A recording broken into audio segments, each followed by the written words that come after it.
Hello guys, welcome back to my channel. And if you're new here, my name is Maureen, and today I'm with my friend Clara, and she's gonna be showing us how to make jollof rice. I hope you learn with me. And before we jump straight into the video, please don't forget to like, share and subscribe to my channel for more videos, and please feel free to leave the comments down below.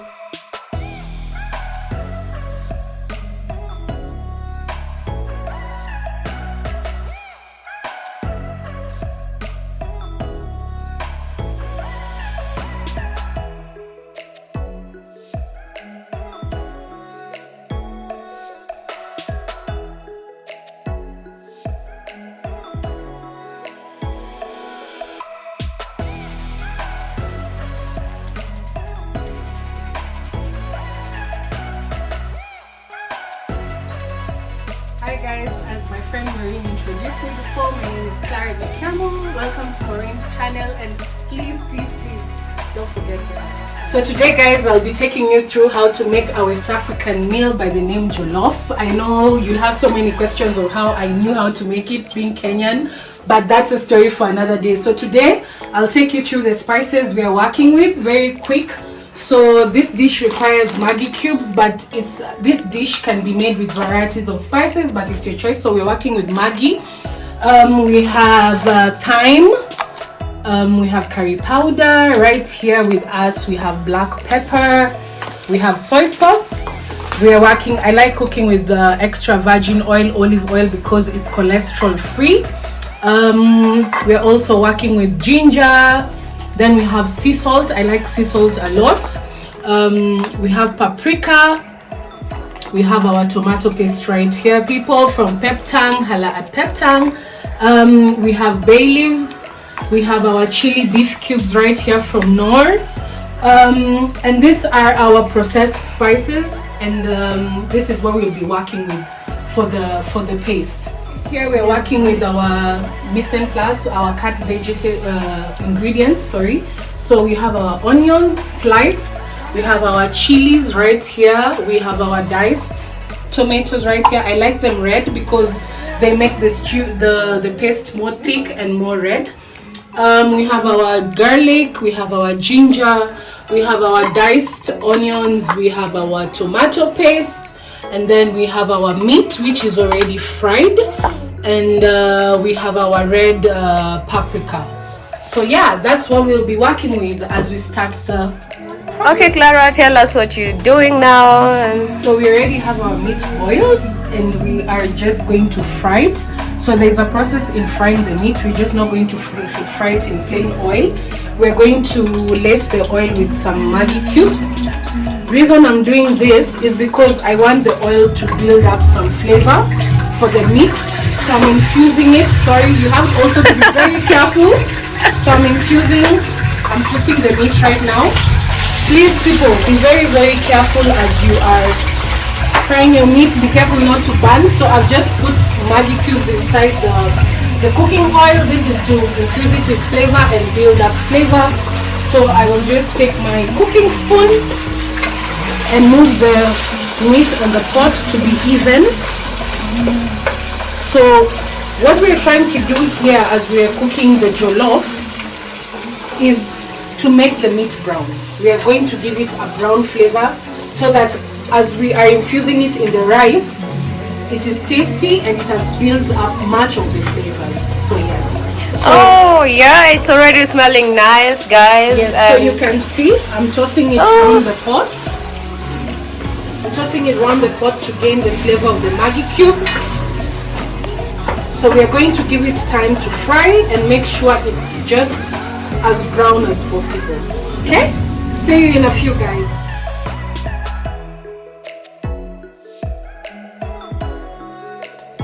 So guys, for fried rice, I always advise people to use long basmati rice. It works well with me because it doesn't stick on the pot, and plus it's rice that is very tasty. So I'll advise you to work with dawat long. As we are about to blend our spices, we have our meat broth that we just extracted from the meat we were boiling. So that's why we are warming it, just to lessen the fat in the broth. Yes, so let's jump right into blending our spices. We're about to start blending our spices. So right here we have our diced tomatoes.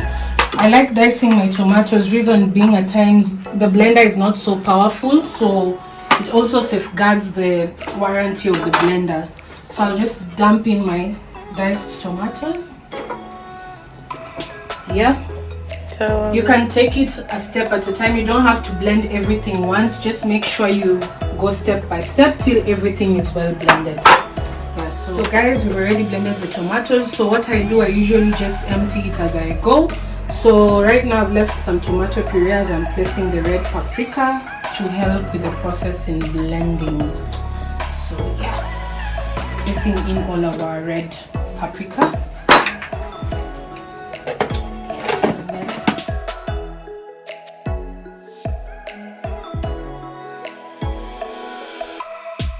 Onions, placing in the onions. Sorry for that, I have clean countertops, so I'm placing in the onions.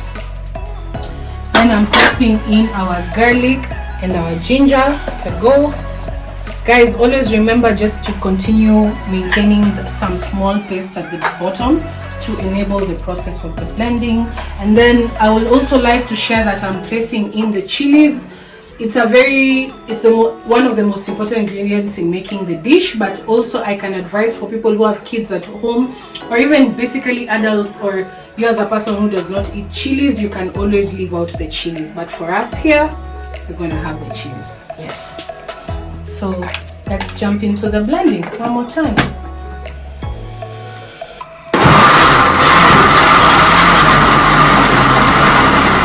This is our all blended ingredients, as you saw: red paprika, tomatoes, onions, garlic and ginger, and then we have chilies as well. So people, when we're doing the blending, your paste is not supposed to be too smooth. At least it has to be a bit rough.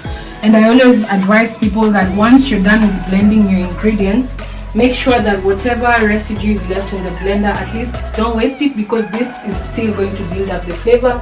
Make sure you just wash it down with a little bit of water, then just dump it into the puree. Yeah. This is actually the oil that we use to fry our meat. Reason I'm not changing this oil is because it has the flavors. So right now I'm going to put in our diced onions. Yeah. To fry. I'm going to put in our diced onions. Make sure you even it out on the pot properly, just to fry well. I know many of you will be asking why we use onions in the blended paste and why we're using it still. Reason being is onions build flavor, and I'll insist on that. Onions build flavor. That's why you find people always cooking so much. We're now about to put in our tomato paste. Reason I put the paste with the onions is to fry. The thing is that people never know that the paste is always acidic, so why we are frying it is to kill the acidity point of view on the paste. So we are infusing the paste in the oil. For us Kenyans, we always are wary about the amount of oil we have in the pot.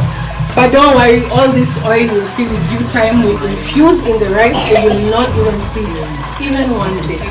Stay tuned. So guys, once our tomato paste is well fried, we're now going to put in our tomato puree with all the ingredients that we blended, and we're just going to allow it to cook.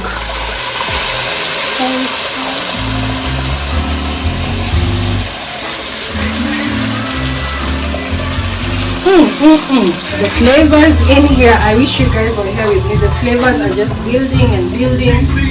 So make sure you stir it very well, because our onions are golden brown and nice. Make sure you mix the paste in very well. And now we are going also to put in our spices to cook in with the paste.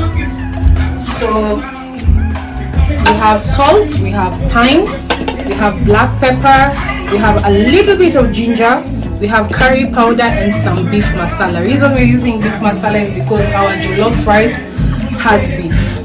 Yeah. I'm gonna dump everything there, make sure everything is well infused.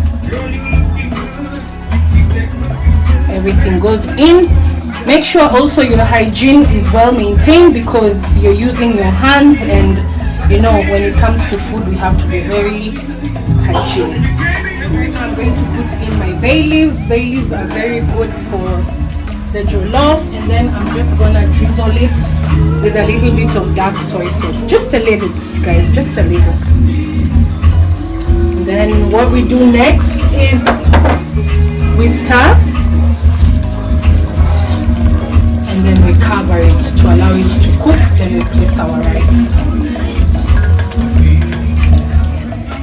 Guys, I can't wait to taste this jollof rice. Oh my god. Guys, you can see that our paste is cooking so well and the water has drained very properly. So I want to put in the meat to continue cooking. Placing the meat. So make sure you gather everything and then you properly stir it in the paste. Guys, make sure that your food is not sticking, but luckily for us we don't worry about that because we are using non-stick pots, so we are good to go. Just an advice, anytime you are cooking fried rice or pilau and you know this is something that takes time, always use a non-stick pot. It works. Right now we are putting in our rice. I've washed my rice. I know people view this differently. Others people wash their rice, others don't, but I always like washing my rice. So I make sure that I don't carry out the white residue from the water on the rice. So I make sure I drain everything out. This is what I'm talking about, guys. So I make sure all that does not come into the pot. So just take your time so that the food can come out nice. Yeah. So we are putting in our rice, then we stir it.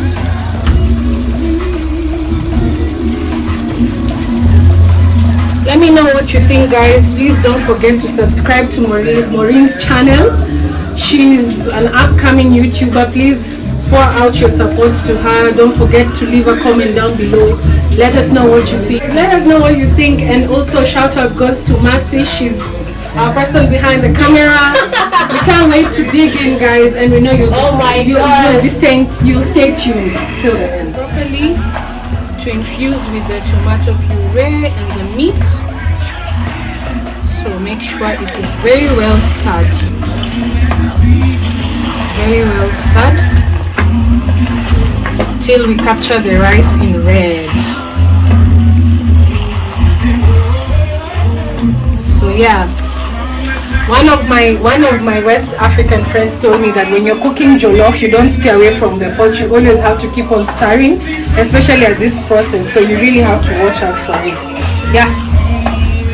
So after this is already well stirred and balanced on the pot, we are going to pour in our stock. So this is the stock that we used to boil the meat.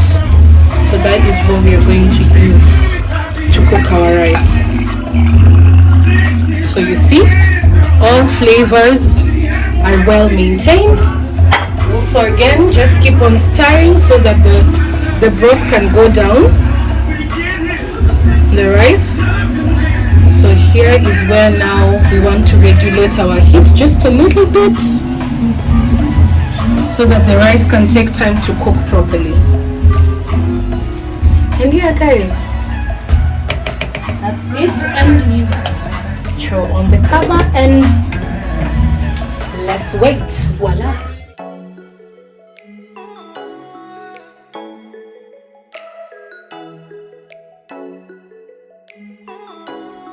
So this is the end of today's video, and this is the end result. Oh my god, I'm so in love with jollof rice right now. I learned so much from Clara, and I really hope you learned something from today's video. Don't forget to like and subscribe.